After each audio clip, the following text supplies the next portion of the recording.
Hello and welcome to this video on mapping new programs.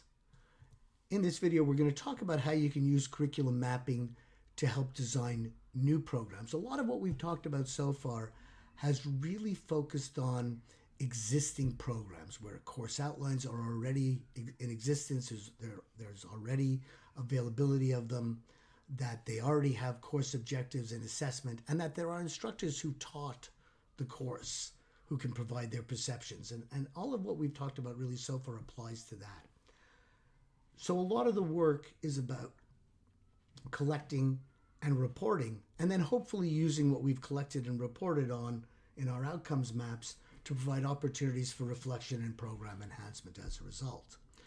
When we're talking about new program development, outcomes mapping is a tremendously powerful tool and really gives us a tremendous opportunity to help align courses by program learning outcome, to scaffold learning from simple to complex, and to distribute appropriate assessment throughout the program at the design phase, as opposed to taking what already exists and trying to effect change. We can set it up in the ideal way, at least at the beginning, and then we have to worry still about how it gets delivered. But at least we'll have a well-articulated, well-scaffolded, well-laddered program. And that to me pleases me greatly. When designing new programs with already established learning outcomes, which we're going to assume in all of these cases, I can create a much more aligned flow with much of the same information that we've used for mapping existing programs. So this is straight from what we've used in other examples. Our Sustainable Healthcare System Certificate.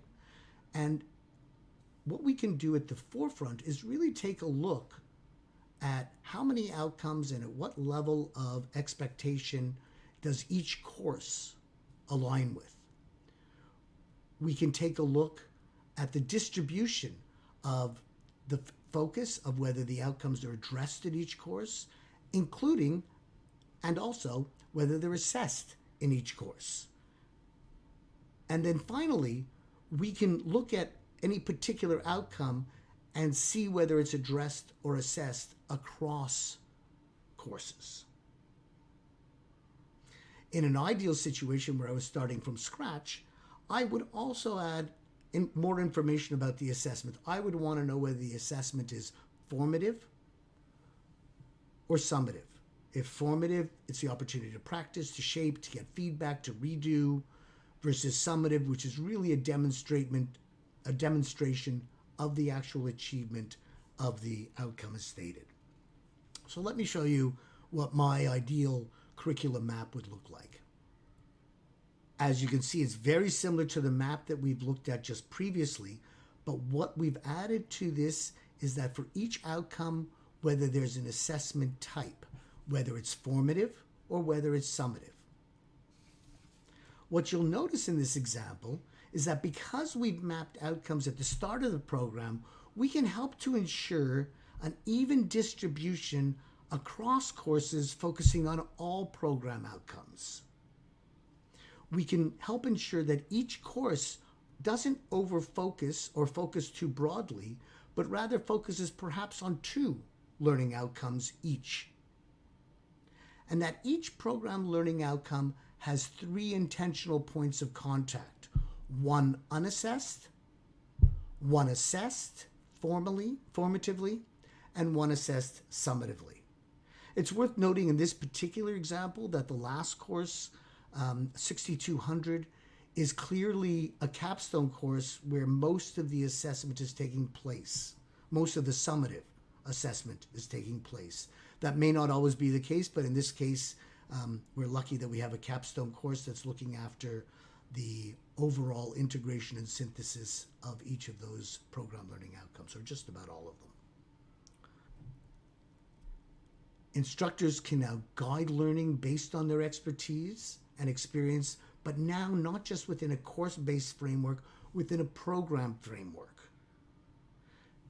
This map can be used in ways to engage the delivery of the course by providing maps to instructors to show the big picture as well as where their course fits in.